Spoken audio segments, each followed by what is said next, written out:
bali ito yung ginagamit ko na laptop guys. Yan. Yan siya guys. So, wala pa naman tayong pinapatugtog dahil binablog ko sa inyo. Tapos, ito naman yung ano ko, gamit ko na Bluetooth. Kasi yung mixer ko, wala naman siya kasamang Bluetooth. So, ito na lang yung ano, pinaka good option sa kanya. Bumili ako ng Bluetooth. Tapos, ito naman yung mixer ko guys. Bali ano to guys, 10 channels. 10 channels to. So, bali ito yung input niya. Dalawang ano, XLR.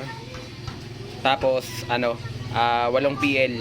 So, bali 1, 2, 3, 4, 5, 6, 7, 8, 9, 10. So, yan yung ano ko guys, yung mixer ko. Bali, mixer ko ay Behringer na ano, Xenix 1002 FX. So, yan yun guys. Tapos, ito naman yung mic ko guys. Yan. Shure na SG800 yan guys. Yan. Yan. Yan siya bali guys. Tapos, ito naman yung ano ko, yung pinaka-amp. Amp ko guys. Extreme X Pro 730. So, yan siya guys. So, ito naman yung dalawa kong ano guys. Two-way na speaker guys. Ayan siya guys.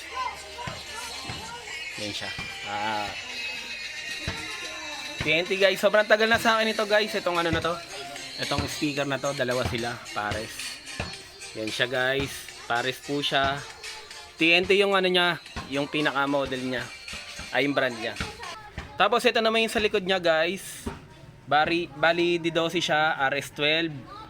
300 hanggang 500 watts siya. Yan. Two-way siya guys.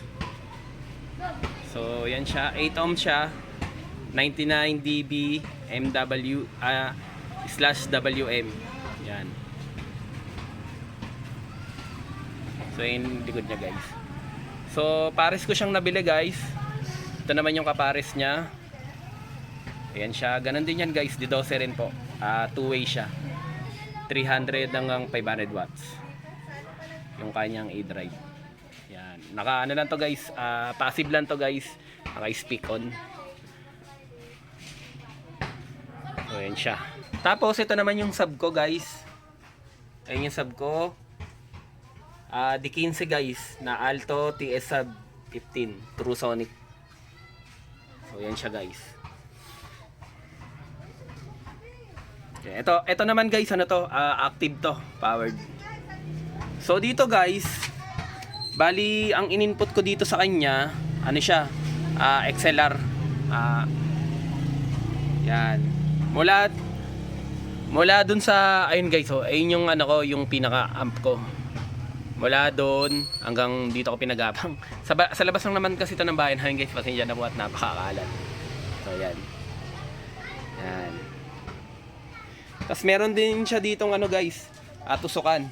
Kung gusto niyo ng ano, na itusok siya. Pero kasi, ito kasing sub ko guys, ano lang siya isang piraso ko lang siya nabili. So, siguro pa nagka-budget ulit, subukan natin, ano, maganda kasi pares eh. Pero pag dito sa bahay guys, okay lang talaga kahit isang piraso lang. So, yan siya guys. Tara guys, tignan natin yung input ko dun sa ano, sa amp ko. So, bali, ito yung amp ko guys sa likod.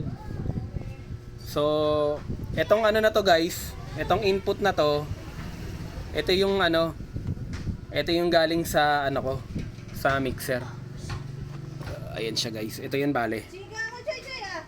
Ito yung dalawa.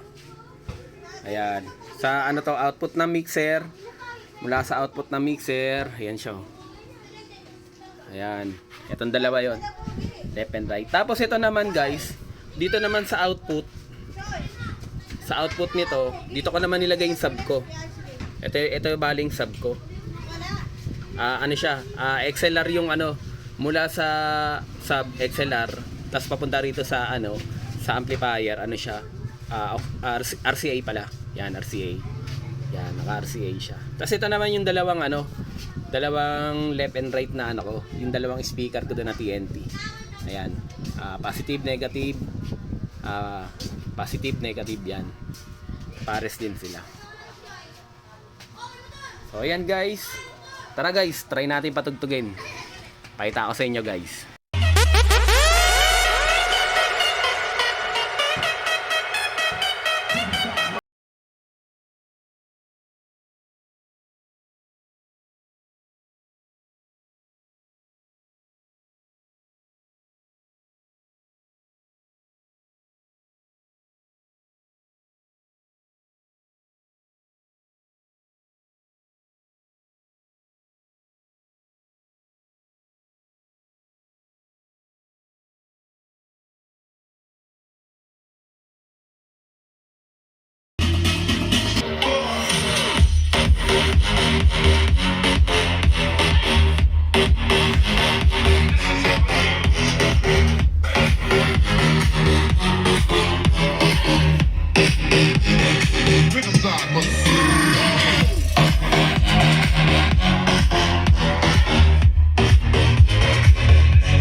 Guys, at pagsusubaybay sa akin, abangan nyo pa po yung mga next video ko guys. Ibibideo ko po, i-capture ko pa rin po para sa inyo guys. Update. Subaybay lang po kayo guys sa aking channel guys. Salamat po, bye bye, peace.